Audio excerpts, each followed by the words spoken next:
روشنی کے سفر میں اجازت نثار آپ کو ویلکم کرتا ہے۔ یہ روشنی کا سفر کیفے خودی اور سی او کلب کی ایک چھوٹی سی سروس ہے towards community and especially for the young people. نئی نسل کے لیے ہم نے یہ پروگرام ڈیزائن کیا ہے، یہ پلان کیا ہے۔ اس کا ایک بنیادی مقصد ہے اس پروگرام کا کہ ہم نئی نسل کو جو نئی ویلیوز ہیں لائف کی وہ انکلکیٹ کریں، جیسے کہ ہارمنی ہے، ٹالرنس ہے، رواداری ہے، قوت برداشت ہے، تقوی ہے، قوت فیصلہ ہے۔ یہ کیسے صلاحیتیں ہم اپنی نئی نسل کے اندر پیدا کریں؟ تو اس کے لیے ہم نے مختلف جو اسکالرز ہیں، اس کے علاوہ جو پریکٹیکل دنیا کے جو لوگ ہیں، سی ای اوز ہیں، اور جو کہ جو بھی ڈفرینس میکر ہیں سوسائٹی میں، گیم چینجر ہیں، ہم ان کو انوائٹ کرتے ہیں۔ آج کی جو ہماری مہمان شخصیت ہیں وہ کسی تعارف کی محتاج نہیں، وہ انجم طاہر صاحب ہیں، طاہر انجم صاحب، جو کہ 6B کے چیئرمین بھی ہیں، سی او ہیں۔ انہوں نے بڑی ہمبل سے اسٹارٹ سے اتنی بڑی بزنس کی امپائر کری، لیکن سب سے بڑا جو ان کا تعارف ہے کہ اقبال اور قرآن کے یہ شہدائی ہیں، یہ اس کے جو سلوشنز ہیں آج کل کی موجودہ جو حالات ہیں، چیلنجز ہیں، وہ ڈسکس کرتے ہیں۔ تو آج کا جو ہمارا موضوع ہے وہ بڑا ہی ڈفرینٹ ہے، یونیک ہے، جس میں زکوٰۃ، عشر و توظیف ہے۔ اس کے اوپر ہم ان سے بات خیر حاصل گفتگو کریں گے اور ہم سیکھ سکیں گے کہ پاکستان کیسے اپنے جو قرضوں سے نجات پا سکتا ہے۔ تو پلیز ویلکم طاہر انجم صاحب۔ طاہر صاحب، تھینک یو ویری مچ۔ جی، بسم اللہ الرحمن الرحیم۔ سر مجھے یہ بتائیے سر کہ رمضان کے حوالے سے طاہر صاحب کہ کیا سمجھتے ہیں کہ رمضان روزہ ہمیں کیا سکھاتا ہے، کہ تقویٰ کیا چیز ہے، کیسے ہم اپنے رمضان کے میکسیمم روزوں کو جو فوائد ہیں جو اللہ سبحانہ تعالیٰ نے قرآن پاک میں بتائے ہیں کیسے حاصل کر سکتے ہیں؟ جی، الصلاۃ والسلام علیکم یا رسول اللہ، وسلم علیکم یا حبیب اللہ۔ رمضان ہمیں سبق سکھاتا ہے محبت کا، رمضان ہمیں سبق سکھاتا ہے صبر کا۔ صبر سب سے بڑی چیز ہے۔ جب آپ صبر کرتے ہیں تو کوشش کرتے ہیں کہ ڈونیٹ کرے، دوسروں کو حصہ دے۔ صبر دوسروں کو حصہ دینے کا نام ہے، اور رمضان کی ایک اہم مثال ہے۔ جب آدمی بھوکا پیاسا رہتا ہے تو وہ کوشش کرتا ہے کہ میرے ساتھ دوسرے لوگ جو بھوکے پیاسے ہیں میں ان کو کچھ ڈونیٹ کروں، کچھ ان کو پیش کروں۔ تو رمضان جو ہے وہ محبت اور صبر کا منبع ہے، اور یہ ہمیں سب سے زیادہ رمضان میں ہی ملتا ہے۔ سر مجھے یہ بتائیے کہ رمضان میں سب سے جو پہلا روزہ بھی ابھی کل گزرا ہے پرسوں سے، تو وہ زکوٰۃ لوگ ڈسٹریبیوٹ کرتے ہیں۔ یہ جو موجودہ نظام ہے زکوٰۃ کا اور یہ عشر کا، آپ کے نظر میں اس کے اندر کیا سر اس میں بہترین تبدیلی آ سکتی ہیں کہ وقت کی جو حکومت ہے اس سے فائدہ اٹھا سکے؟ آپ نے اس پہ بڑی ریسرچ کی ہے، پلیز ہمیں گائیڈ کریں، اویئر کریں کہ زکوٰۃ، عشر اور توظیف کا سسٹم کیا ہے قرآن اور اقبال کے حوالے سے، جو ان کا جو اکنامک سسٹم تھا، ماڈل تھا، جو انہوں نے اپنی کتابوں میں دیا، وہ آج ہم سے شیئر کیجیے طاہر صاحب۔ اس پاکستان کا تصور علامہ اقبال علیہ رحمہ نے کیا تھا۔ علامہ اقبال علیہ رحمہ سمجھتے تھے کہ پاکستان میں اسلامی نظام ہی نافذ کیا جائے۔ فاؤنڈر کو پتہ ہوتا ہے کہ میں کس لیے کیا چیز بنا رہا ہوں۔ علامہ اقبال علیہ رحمہ نے اپنی پہلی کتاب علم اقتصاد جو ہے وہ 1903 میں لکھی، اور 1916 میں ان کا پہلا شاعری مجموعہ جو ہے وہ شائع ہوا۔ آپ سمجھ سکتے ہیں کہ انہوں نے پہلے اکنامکس کے اوپر کام کیا، مسلمانوں کی فلاح کے اوپر کام کیا، اور اس کے بعد پھر جب وہ سمجھ سکے اقتصادیات کو تو پھر انہوں نے شعر و شاعری کے اندر جو ہے وہ قدم رکھا، اور 1916 میں دوسری کتاب ان کی شعر و شاعری کی پہلی کتاب آئی۔ تو یہ بات ویسے عام بندے کو نہیں پتا، وہ ان کو شاید سمجھتے اکنامک نہیں، وہ پہلے اکنامکس تھے بڑی بات، اور اس کے بعد شاعر تھے۔ اسلام بڑا ہی پیارا مذہب ہے۔ جب بھی پریشانی ہو تو حضرت محمد صلی اللہ علیہ وسلم کی طرف دیکھے، سارے مسئلے حل ہو جائیں گے۔ اس وقت ہمارے ملک کا سب سے بڑا مسئلہ بجٹ ہے، کہ ہمارا بجٹ تقریباً جو ریکوری ہوتی ہے وہ 43 سے 45 کھرب روپے اکٹھی ہو رہی ہے، اور یہ جھوٹ کا نظام، فراڈ کا نظام، چوری کا نظام، ایک دوسرے کو دھوکہ دہی کا نظام، اور سارے معاملات جو ہے، آپ یقین کریں ایز اے بزنس مین جب آپ سیٹ پہ آتے ہیں، یہ انوائس ایسے کر دو، یہ انوائس ایسے کر دو، اس کو انڈر انوائسنگ کر لو، اس کو فلاں کر لو، سارا دن جھوٹ بولتے ہیں، نمازیں بھی پڑھتے ہیں، تہجدیں بھی پڑھتے ہیں، اور میں تو اپنے آپ کو بینگ پاکستانی بڑا شرمندہ محسوس کرتا ہوں کہ یار اتنا جھوٹ، اتنا فراڈ کہ کیا قیامت کے دن کیا نبی پاک صلی اللہ علیہ وسلم کو منہ دکھائیں گے، کیا ہمارے طریقہ کار ہوں گے. صرف نبی پاک صلی اللہ علیہ وسلم کا نظام زکوٰۃ، عشر اور توظیف یہ ہمیں آگے لے کے جا سکتے ہیں. اور میں دعوے کے ساتھ کہتا ہوں کہ آپ اگر اب یہ نظام اڈاپٹ کر لیں تو اس ملک میں جو 43-45 کھرب روپے ہم اکٹھے کرتے ہیں، ہم ایک دم سے 120 کھرب روپے پہلے سال میں کلیکٹ کر سکتے ہیں. اس کی میں آپ کو ایک مثال دیتا ہوں. ہمارے یہاں رواج ہے کہ وکیل کو ہم پیمنٹ دیتے ہیں. ایک عام اچھا دکاندار وکیل کو 1 لاکھ روپے جمع کرواتا ہے کہ جی مجھے آپ میرا FBR میں پیمنٹ جو ہے وہ جمع کروا دیں. اب وکیل محترم 50,000 تو اپنی فیس رکھتے ہیں، 12,000 حکومت کو جمع کرواتے ہیں اور 38,000 روپے کہتے ہیں کہ جی آپ کو سال میں کوئی تنگ نہیں کرے گا، آپ جو ہے وہ یہ پیمنٹ بھی میں نے رکھ لی ہے، آپ بالکل آرام سے سوئے. اب حکومت کو کیا ملا؟ صرف 12,000 روپے. اس کا میں آپ کو ایک اوپن چیلنج کرتا ہوں، لاہور کی کسی مارکیٹ کے اندر جو ہے وہ FBR اور وہاں کی مشترکہ جو مارکیٹ کمیٹی ہے وہ مل کے ایک پینل بنا لے اور ہر بندے سے پتہ کرے کہ انہوں نے اس سال کتنا ٹیکس جمع کروایا ہے اور اس دکان کی زکوٰۃ کتنی بنتی ہے. انشاءاللہ جو ٹیکس جمع کروایا ہے اس سے کم از کم 4 گنا زیادہ اس کی زکوٰۃ بنتی ہوگی. اور وہ زکوٰۃ جب آپ کلیکٹ کریں گے تو میرا دعویٰ ہے کہ پہلے سال کے اندر ہم 120 کھرب روپے اکٹھے کر کے اپنے سارے مسائل حل کر سکتے ہیں. واہ سر، یہ جو آپ نے بتایا اتنا بڑی اماؤنٹ، لوگ کیا سمجھتے ہیں کہ لوگ تعاون کریں گے؟ جو ٹیکس نہیں دیتے تو زکوٰۃ دیں گے؟ زکوٰۃ تو دینی مرنی ہے نا جی، ہر ایک نے زکوٰۃ دینی ہے. زکوٰۃ کا تو حساب ہے، زکوٰۃ تو لوگ لینا چاہتے ہیں لیکن اویئرنیس جو ہے زکوٰۃ کی وہ صحیح بتائی نہیں جاتی. لوگوں کو لوگ آنا نہیں چاہتے، یا حکومت کے وہ کرندے جو چاہتے ہیں کہ جی رشوت تو پوری ہو جائے، زکوٰۃ ملے نہ ملے. رشوت ٹارگٹ پورا ہونا چاہیے، حکومت کا ٹارگٹ نہیں ہونا چاہیے. تو اس لیے لوگ تو چاہتے ہیں کہ کوئی ایسا سسٹم بنے کہ وہ سکون کی نیند سوئیں. تو زکوٰۃ جو ہے وہ بڑی اہم ہے، اور زکوٰۃ جب آدمی دیتا ہے مال پاک ہو جاتا ہے. میں الحمدللہ 40 سال ہو گئے ہیں کہ زکوٰۃ دیتے ہوئے، اور کسی سال بھی کاروبار میں نقصان نہیں ہوا، ہر سال برکت ہی ہوتی ہے. ماشاءاللہ. سر یہ جو بینکوں کا نظام ہے، وہ بینکوں میں جو 2.5% کٹوتی ہو جاتی ہے وہ، مجھے اس میں لوگوں کا یہ بھی سوال ہے کہ ایک تو مجبوراً زبردستی کاٹ لیتے ہیں، اور دوسرا اس کا جو بیت المال میں جو پیسہ جاتا ہے وہ صحیح جگہ سے یوز نہیں ہوتا. اگر زکوٰۃ کاٹ بھی لیا جائے، لوگ اس لیے جو ٹرسٹ ہے وہ گیپ ہے اتنا بڑا ٹرسٹ کا کہ لوگ اس لیے نہیں دیتے، چاہے زکوٰۃ ہو چاہے انکم ٹیکس ہو، کہ لوگوں کی وہ جو حکومت ہے وہ اس کے اوپر یوز نہیں کرتی، وہ اپنی عیاشیوں پہ یوز کرتی ہے. بیسیکلی زکوٰۃ جو ہے وہ فرض ہے. حضرت ابوبکر صدیق رضی اللہ تعالیٰ نے فرمایا کہ جو شخص اونٹ کے گلے کی رسی کی بھی زکوٰۃ نہیں دے گا میں اس کے خلاف جہاد کروں گا.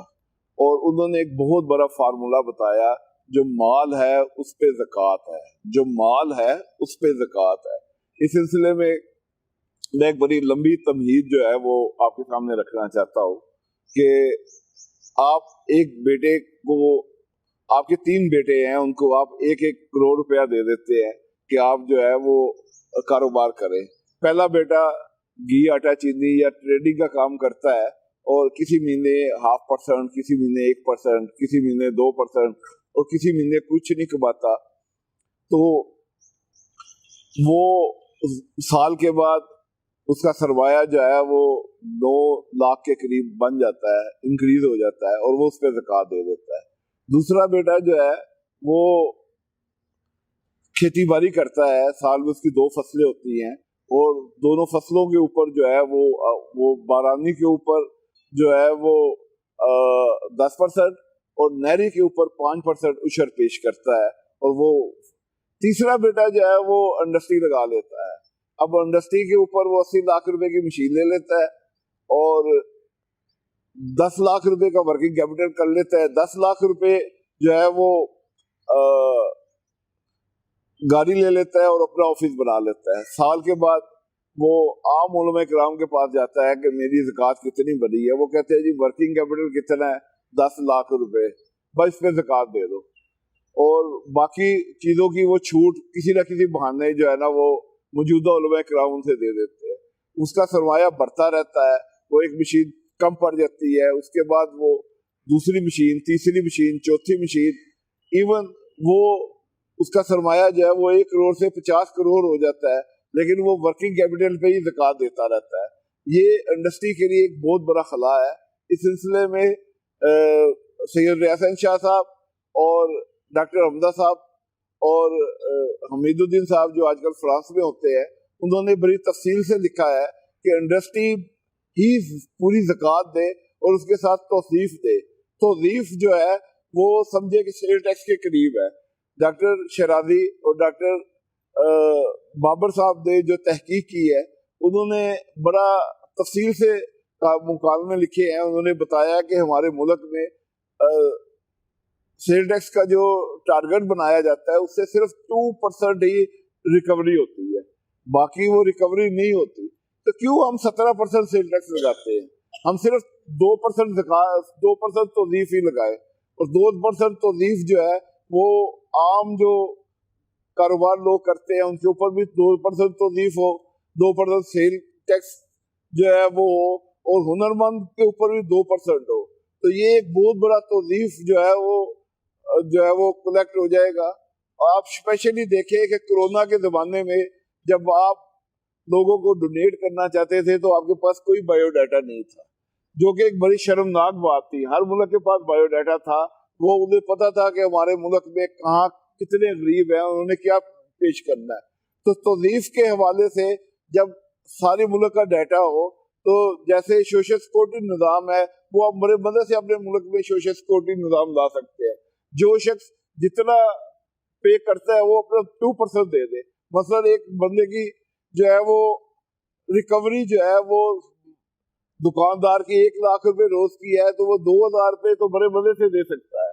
تو اس طرح ہم بڑے آرام سے جو ہے وہ اپنے ملک کو جو ہے توظیف سے جو ہے وہ ریکوری کر سکتے ہیں اور زکوٰۃ سے ریکوری کر سکتے ہیں۔ اس سلسلے میں ایک بڑا اچھا تھیسس جو ہے وہ 25-30 صفحے کا میں نے لکھا ہے، تو اگر آپ چاہیں گے تو انشاءاللہ جو ہے وہ ہم آپ کو جو ہے وہ پیش کر سکتے ہیں، انٹرنیٹ پہ پیش کر سکتے ہیں۔ سر یہ جو اویئرنیس ہے، یہ جو زکوٰۃ کے بعد جو عشر و توصیف بتایا، یہ عام بچوں کو یا عام لوگوں کو نہیں پتا، یا بزنس مینوں کو بھی نہیں پتا، تو کیا اس کا کوئی ایسا پلان ہے کہ لوگوں کو پتا چلے کہ زکوٰۃ کے ساتھ عشر بھی ہے اور عشر کے ساتھ توصیف بھی ہے؟ میں تو بھائیوں کو کہتا تھا کہ یار بڑا کام کر لی ہے، اب آپ مجھے فارغ کر دیں کہ میں ہر جگہ جا کے اذانیں دوں، تاکہ خدا را کوئی سسٹم ہم چینج کرے۔ کیا ہم اسی طرح مر جائیں گے اپنی زندگی کے اندر کر کے؟ اتنا پیارا نظام ہے کہ 2% آپ کا اس وقت جو ہے 30 سے 35% جو ہے وہ ہمارا انکم ٹیکس ہے، 30 سے 35، اور پھر ریکور نہیں ہوتا۔ اور کہ آپ 2% زکوٰۃ کا نظام لگا لیں اور 2.5% زکوٰۃ اور 2% توظیف لگا لیں تو ایک بہت بڑی ریکوری جو ہے وہ اکٹھی ہو سکتی ہے۔ اس سلسلے میں حکومت جو ہے وہ ہوش کے ناخن لے، حکومت سوچے کہ ہم نے کس طرح جو ہے اس کو جو ہے وہ پایہ تکمیل تک پہنچانا ہے۔ بہت سے لوگوں نے وعدے تو بڑے کیے تھے کہ ہم جو ہے وہ سسٹم کو چینج کریں گے۔ سسٹم کیا چینج کرنا ہے؟ سسٹم کی چینج تو صرف یہی ہے کہ آپ جو ہے کوئی ایسا نظام لے کے آئیں کہ جو رشوت جس میں کلیکٹ نہ ہو، صرف جو ہے وہ ریکوری ہو۔ تو اویئرنیس کے لیے آپ نے کوشش کی، میں آپ کا مشکور ہوں کہ اس طرح آواز جو ہے پہنچے گی، اور علماء کرام کو چاہیے، دانشوروں کو چاہیے کہ صرف جب تک ریکوری نہیں ہوگی وہ ملک ترقی نہیں کر سکتا۔ سر مجھے یہ بتائیں طاہر صاحب کہ یہ جو جیسے ہماری موجودہ جو سرکار ہے، حکومت ہے، ہمارے پرائم منسٹر صاحب ہیں، بہت زیادہ نام لیتے ہیں ریاست مدینہ کا۔ آپ ماشاءاللہ آپ نے قرآن پہ بھی اسٹڈی کیا ہے، آپ نے نبی پاک صلی اللہ علیہ وسلم کی لائف کو بھی اسٹڈی کیا ہے، علامہ اقبال کو بھی اسٹڈی کیا ہے۔ ان کی روشنی میں بتائیں کہ ریاست مدینہ کا ریئل کانسیپٹ کیا ہے، اور کیا واقعی یہ کوئی نعرہ ہے یا واقعی سچ مچ میں حقیقت بھی ہو سکتا ہے؟ دیکھیے بڑے ادب سے آپ نمازیں جتنی مرضی پڑھ لیں، روزے جتنی مرضی رکھ لیں، حج جتنے مرضی کر لیں، اور عمرہ جتنے مرضی کر لیں, کلمہ توحید کا آپ روز ورد کرتے رہے, لیکن جب تک آپ زکوٰۃ, عشر اور توظیف کا نظام بہتر طریقے سے نہیں کر سکتے, مسلمان کی زندگی میں تبدیلی نہیں آ سکتی. تبدیلی تب ہی آئے گی جب آپ معاشی نظام کو جو ہے وہ اچھے طریقے سے کریں گے. جب تک معاشی نظام نہیں ہوگا کوئی تبدیلی نہیں آئے گی. ریاست مدینہ میں تو نبی پاک صلی اللہ علیہ وسلم نے ایک ایسا سسٹم لائے تھے, وہاں بھوکا کوئی سوچتا ہی نہیں تھا. لوگوں کے پاس اتنے پیسے تھے کہ تقسیم کرنے کے لیے کہ ہر بندہ خوشحال تھا. تو یہ صرف نعرہ ہے, اور خدا را اس نعرے کی بجائے تو پریکٹیکل کرنا شروع کرے تاکہ لوگ جو ہے نا عذاب سے, مصیبت سے, پریشانی سے نکلیں. سر آپ کا بہت شکریہ. آخر میں جاتے جاتے مجھے علامہ اقبال کے حوالے سے آپ نے اتنا زبردست بتایا, کوئی 2-4 اشعار سنا دیجئے کہ جو واقعی یہ جو صحیح جو ایک انسان کی زندگی کے اندر تبدیلی پیدا ہو سکے. کیونکہ اقبال جو ہیں آپ بہت زیادہ, آپ نے اقبال کی دیوار بھی بنائی چیمبر آف کامرس سے مل کر, تو اقبال کے آپ عاشقان اقبال میں سے ہیں. اقبال کا اگر جو فلسفی جو خودی کا جو سبق ہے, سر اس کے بارے میں تھوڑی سی روشنی ڈال دیں کہ کیسے نئی نسل کو ہم یہ خودی کا سبق دے سکیں اور یہ اقبال کا جو پیغام پہنچا سکیں. اقبال نے یہی فرمایا تھا, خودی نہ بیچ. اب اور دوسری طرف جو کہ محمد سے وفات نے تو ہم تیرے ہیں, یہ جہاں چیز ہے کیا لوح قلم تیرے ہیں. زکوٰۃ کے نظام کے متعلق جو میں نے تفصیلی عرض کیا ہے, اس سلسلے میں تھوڑا سا ٹائم مزید لوں گا کہ فیکٹریز کے لیے 5 ماڈل جو ہے نا ان کی جو ہے نا میں نے تیار کی ہیں ڈفرینٹ قسم کی, کہ فیکٹریز کیسے زکوٰۃ دیں گی. ان کی بیسیکلی جو ہے وہ land, building, plant and machinery, office, electric, furniture اور یہ ساری چیزیں, ان کے اوپر 5 ماڈل جو ہے نا ڈفرینٹ تیار کیے ہیں. اور سر آپ نے ریسرچ کیا ہے؟ جی ریسرچ کی ہے. اور اس کے ساتھ جو ہے نا مختلف جو ہے فیکٹریز کے لیے لاہور چیمبر کے اندر ہم نے وی این آف اقبال جو ہے وہ گروپ بنایا ہے, اور وی این آف اقبال جو ہے وہ کمیٹی بنائی ہے. اور ان دنوں میں جنرل سیکرٹری صاحب سے رابطہ کر کے کوئی شخص بھی اپنی فیکٹری کے لیے زکوٰۃ کی صحیح تفصیل جاننا چاہے یا وہ سوالات کرنا چاہے, اس کے لیے ہماری کمیٹی حاضر ہے. جنرل سیکرٹری صاحب چیمبر کے جنرل سیکرٹری صاحب سے رابطہ کر کے ہم جب بھی وہ کہیں گے ہم وہاں پہ حاضر ہو جائیں گے. چارٹرڈ اکاؤنٹنٹس ہیں, کوئی فائنانس کے بندے ہیں یا کوئی جنرل کوئی یہ؟ جی ہمارے ساتھ سب سے خوشی کی بات ہے کہ ایف بی آر کے سابقہ چیئرمین انصر جوید صاحب ہے, اس کے بعد مفتیان ہیں, اسکالرز ہیں, ڈاکٹر حمزہ مصطفی جو ہے وہ ہمارے ساتھ ہے, ڈاکٹر سید ریاض. جی 25 سال سے تقریباً میں کام کر رہا ہوں اس کے اوپر, اور 25 سال سے یہ اذانیں دے رہا ہوں کہ خدا را کسی طرح جو یہ جو نظام ہے اس کی جگہ جو ہے وہ دوسرا نظام دے آئیں, توظیف کا نظام دے آئیں, عشر کا نظام دے آئیں, زکوٰۃ کا نظام دے آئیں, تاکہ ہم سب خوشحال ہو سکے, پاکستان خوشحال ہو سکے. آپ یہ سوچیں کہ جہاں ہماری ریکوری 45-46 کروڑ روپے ہوتی ہیں, وہاں سے وہ ڈبل بھی ہو جائے تو کتنا سکون آ جائے پاکستان میں. ہم قرضے بھی دیں, سب کچھ دیں, خوشی سے رہیں, خوشی سے کاروبار کریں. تو کیا رکاوٹیں اس میں کیوں نہیں ہوتا؟ آپ نے اتنے سے اذانیں دے رہے ہیں, سب سے بڑی 3 رکاوٹیں کیا ہیں جو آپ کے اس ویژن میں بنی ہوئی؟ سب سے پہلی رکاوٹ تو میں سمجھتا ہوں کہ جو سرکاری ملازمین ہیں ان کے لیے بجلی کا ہے.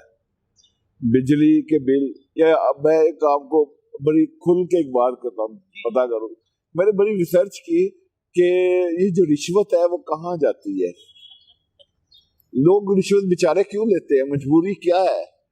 پتہ یہ چلا کہ جی گرمیوں میں انہوں نے بجلی کا بل دینا ہوتا ہے, اسی میں سونا ہوتا ہے, ایک تو وہاں پہ کر دیتے ہیں, دوسرا جو ہے وہ بچوں کی فیسیں بہت زیادہ ہے, بچوں کی فیسیں وہ پے کر دیتے ہیں. ہر ایک کوشش یہ کرتا ہے کہ اچھی جگہ جو ہے نا میرا بچہ پڑھے. تو یہ 2 چیزیں جو ہے نا یہ حکومت, آپ نے آئی پی پیز کا دیکھا ہوگا, پیچھے نیب کے اندر کیس ہے کہ 70 کروڑ روپے جو ہے وہ آئی پی پی کے ایک یونٹ پہ لگائے گئے, اور انہوں نے جو آپس میں اس کا پروفٹ تقسیم کیا وہ 470 کروڑ روپے ہے. اب آپ بتائیں کوئی ایسا کاروبار دنیا کے اندر کہ 70 کروڑ سے شروع کیا جائے اور 470 کروڑ روپے کچھ عرصے میں اس کا منافع تقسیم ہو. تو ایک تو بجلی کا مسئلہ ہے, دوسرا ایجوکیشن کے جو پرائیویٹ ادارے ہیں ان کی فیسیں بہت زیادہ ہے. تو اگر گورنمنٹ یہ خیال کر لے کہ جو سرکاری ملازمین ہیں ان کو بجلی کا بل منیمم ہو اور ان کے بچوں کی فیسیں جو ہے نا وہ حکومت پے کر دے, تو میرا خیال یہ ہے کہ رشوت کافی حد تک کم ہو سکے گی. اگر رشوت کم ہوگی تو انشاءاللہ بہتر نظام کی طرف جو ہے نا وہ ہم چل سکتے ہیں. تو ایک رکاوٹ ہوگی نا رشوت, جو لوگوں کی, جو لوگوں نے اپنے اتنا معیار زندگی بڑھا لیا, اور دو رکاوٹیں کیا ہیں لوگوں کی؟ وہ دوسری رکاوٹ جو ہے نا علماء کرام ہے, کہ علماء کرام کو ہوتا ہے کہ جی زکوٰۃ بس میرے مدرسے کو دے دو, میں لے لوں. تو یہ ہے کہ روزہ جیسے صبر کا یقین دیتا ہے, صبر کا جو ہے وہ تلقین کرتا ہے, تو علماء اکرام کو بھی چاہیے کہ ہر وقت زکوٰۃ ہی نہ کلیکٹ کرتے رہیں. زکوٰۃ ہی وہ یہ نہ کرے کہ جی زکوٰۃ دینے کی طرف بھی آئیں, زکوٰۃ دیا بھی کریں. تو اگر فرض کیا علماء اکرام بھی اپنا قبلہ درست کر لے تو میرا خیال یہ ہے کہ وہ زکوٰۃ جو ہے وہ بہتر طریقے سے کلیکٹ ہو سکتی ہے اور ملک کو جو ہے وہ فائدہ ہو سکتا ہے. سر آپ بیسیکلی انٹرپرینور بھی ہیں طاہر صاحب. ہمارے جو میں تو دیکھتا ہوں کہ کہتے ہیں کہ بزنس کی ایکٹیویٹیز بڑھنی چاہیے اگر بے روزگاری ختم کرنی. بے روزگاری کا کوئی آپ کے پاس علاج ہے سر؟ ہمارے تو پرائم منسٹر نے لنگر خانے کھول دیے, لوگوں تو کہتے ہیں جی پہلے ہم روٹی کما کے کھاتے تھے, اب ہمیں بھیکھیں مل جاتی ہے, ہمیں تو بکاری بنا دیا. دیکھیے جی اس کا جو سب سے بہتر علاج یہ ہے کہ آپ کی ایکسپورٹ ہے, کہ آپ جتنی ایکسپورٹ کر لیں گے اتنی جو ہے نا وہ بے روزگاری آپ کی ختم ہو سکتی ہے. آپ کے جتنے سفارت خانے ہیں ان کے ساتھ بزنس مینس کا کوارڈینیشن ہو, چیمبرز کا کوارڈینیشن ہو, ان سے پوچھے کہ آپ کے یہاں کیا ڈیمانڈ ہے. آپ دیکھیں کہ اس وقت جو ہے IQF ٹیکنالوجی پاکستان میں آئی ہے اور IQF سے جو ہے نا سبزیاں, فروٹس وغیرہ جو ہے وہ باہر کے ملکوں میں ایکسپورٹ ہونا شروع ہو گئے ہیں. اس سے لیٹسٹ ٹیکنالوجی کرائیوجینک ٹیکنالوجی ہے, اور پاکستان میں ابھی تک کرائیوجینک کی صرف ایک مشین جو ہے نا وہ آئی ہے. اور یہ ایک ایسی ٹیکنالوجی ہے جس سے جو ہے اگر حکومت 100 یونٹ کی بجائے 1000 یونٹ بھی اس وقت لگائے کرائیوجینک یونٹ, اور میں سمجھتا ہوں کہ کرائیوجینک یونٹ سے جو پروڈکٹ سیف ہو سکتی ہے. مقصد یہ ہے کہ بجلی اگر 2 روپے یا 3 روپے, جیسے دبئی کے اندر ریٹ 2 روپے ہے, بحرین کے اندر 2 روپے ہے, سعودی عرب کے اندر یونٹ جو ہے وہ 2 روپے کا ہے. 2 روپے کا یونٹ اگر ہو جائے اور کرائیوجینک ٹیکنالوجی اگر ہم یوز کرنا شروع کر دیں تو ہم بہت ساری سبزیاں, پھل, ٹماٹر, مینگو, اتنی چیزیں جو ہے نا وہ پریزرو کر سکتے ہیں, اور پریزرو کرنے کے بعد ایکسپورٹ کر سکتے ہیں, اور ملک میں بے روزگاری جو ہے وہ بہت جلد ختم کر سکتے ہیں. سر اللہ تعالیٰ آپ کو خوش رکھے. جانے سے پہلے سر کوئی اینی میسیج آف آپٹیمزم؟ بڑی مایوسی ہے سر کووڈ کی وجہ سے بھی, اور بہت زیادہ لوگوں کی نوکریاں چلی گئی ہیں, کاروبار بند ہو گئے ہیں, اسپیشلی جو چھوٹے درجے کے کاروبار ہیں جس کو ہم SMEs کہتے ہیں وہ تو کورونا سے ہٹ ہوئے ہیں. اس کا کوئی امید کی کوئی ہمیں بات بتائیں, کیسے ریوائیو کریں گے اکانومی کو سر؟ میرا طریق امیری نہیں فقیری ہے, خود ہی نہ بیچ غریبی میں نام پیدا کر. تو یہ ایک بہترین میسیج ہے, اور آج بھی اگر پوری قوم صرف اسی سبق کو پکڑ لے تو میں سمجھتا ہوں کہ ہم جو ہے وہ غریبی میں نام پیدا کر سکتے ہیں. بہت شکریہ جی آپ کا. بہت لو جی, آپ نے دیکھا ہوگا کہ یہ اسپیشل ایک ایسا جو ٹاک تھی جس کے اندر طاہر صاحب نے باقاعدہ طور پہ ایک بڑا زبردست ایک نقشہ دیا. باقاعدہ انہوں نے اتنی بڑی ریسرچ کی کہ زکوٰۃ, عشر و توزیع کا سسٹم اگر آ جائے, ہم اپنے قرضوں سے بھی نجات دے لیں, بے روزگاری سے بھی نجات مل جائے, اور یہ پاکستان خوشحال ہو جائے. Thank you very much. اس سیشن کو CO ٹوڈے پہ, جہاز نثار کے پیج پہ دیکھیے گا, فیڈ بیک دیجیے گا. اور یہ جو آواز ہے ان کی, اور ایک ان کی اور بات میں بڑی پسند کرتا ہوں, اور کشمیر کے حوالے سے کہ ہر بندہ ایک پوسٹ لگا دے تو کم از کم لاکھوں بندے لگائیں تو کم از کم کشمیر کو بھی ہم اپنی آواز کو بلند کر سکتے ہیں. بہت شکریہ. اللہ حافظ.